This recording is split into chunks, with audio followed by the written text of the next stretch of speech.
मैनपुरी की करहल सीट इस बार सबसे ज्यादा चर्चाओं में है। यहाँ से भारतीय जनता पार्टी ने दूसरी बार यादव चेहरे पर दांव खेला है। इस सीट पर सबसे ज्यादा जो चर्चा में पिछली बार रहे थे सर, आप रहे थे करहल सीट पर।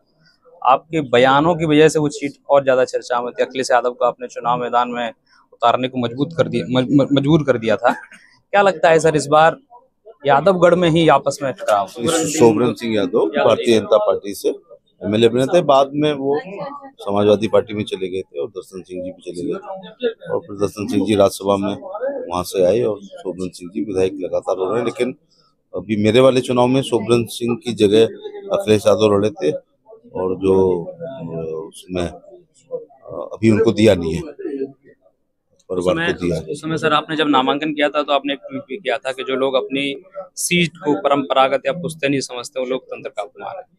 क्या लगता है सर इस बार करहल? लोकतंत्र में हम नहीं कह सकते कि हमारा गढ़ है, ये हमारी परंपरागत सीट है, ये हमारी पुश्तैनी है। राजा की रानी के पेट से पैदा होने वाले लोगों का होता था कि उनको एकाधिकार होता था, बनना ही है। लेकिन अब तो जनता तय करती है। तो चुनाव से पहले जो लीड बता देते हैं वो लोग हैं जो बूथ कैप्चर में विश्वास करते हैं, जिनको पता है इतना बूथ हमें लूटना है तो इतना वोट पड़ेगा।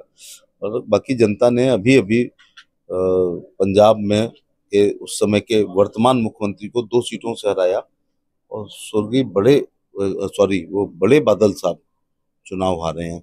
मैं जब पैदा हुआ था तो वो मुख्यमंत्री बन चुके थे। तो ये पब्लिक है, ये कुछ भी कर सकती है। अखिलेश यादव ने कह दिया है कि ये उपचुनाव यूपी का 27 की बुनियाद है सर।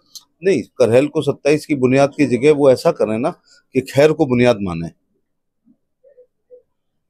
खैर विधानसभा को बुनियाद अपनी माने, तो फिर हम मान लेंगे कि ये 27 का चुनाव है। तो अपनी बेस्ट सीट पर कह रहे हैं कि वो तय करेगी, तो फिर खैर तय करेगा ना कि 27 में किसका आएगा, रिजल्ट आएगा। जो खैर का रिजल्ट आएगा वही सरकार फिर बनाएगा। जातिगत आंकड़ा भी असर डालेगा हमेशा, ये तो एक नंगा सच है। जात और गोत्र पे लोग आ रहे हैं। लेकिन मैं आज भी कहना चाहूंगा कि यदि इस देश में जातवाद ना होता, उसमें हम जैसे लोग सफर करते हैं ना, जिनके 5 लाख वोट नहीं होते हैं एक लोकसभा पे, ये लोग तो चले जाते हैं अपनी सेफ सीटों पर।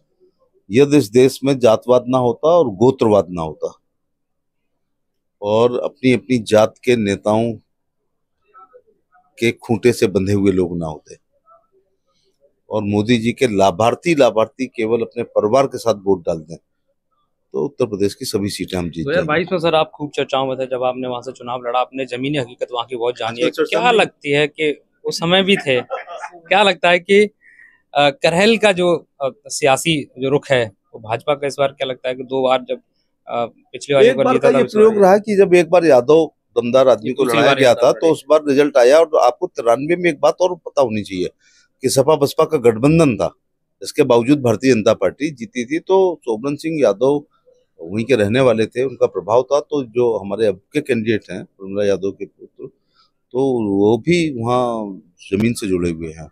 तो निश्चित तौर से जो बूथ कैप्चर नहीं होगा, हाई परसेंटेज नहीं होगी, अपना अपना वोट अगर डालेंगे और तो भारतीय जनता पार्टी चुनाव बीजेपी को इस बार सर लोकसभा चुनाव में यूपी ने कुछ निराश किया था, तो इस बार क्या लगता है कि ये उपचुनावों पर असर डालेगा ये फैक्टर? देखिए, अभी 2.5 साल बाद विधानसभा के चुनाव हैं। ये चुनाव को आप सेमीफाइनल नहीं कह सकते। ऐसा नहीं कि हम कुछ बचने की कोशिश कर रहे हैं, मैं कभी भी नहीं। हम ये 9 की 9 जीत जाएंगे तो भी मैं नहीं कहूंगा कि ये सेमीफाइनल हम जीत गए हैं, क्योंकि 2.5 साल पहले इस दौरान गंगा जमुना में बहुत पानी बहेगा, बहुत से दौर आएंगे, बहुत से विकास होंगे, बहुत सी राजनीतिक परिस्थितियां होंगी, बहुत से गठबंधन होंगे। तो हम इसको आगामी विधानसभा के चुनाव का सेमीफाइनल मैं अपने विचार है कि मैं नहीं मानता। चलिए, तो करहल सीट चर्चाओं में है। अब देखने वाली बात होगी कि जो जीत का चेहरा है वो इस बार किसके सर सजता है। मैं हरिकांत शर्मा, न्यूज़ 18 आगरा।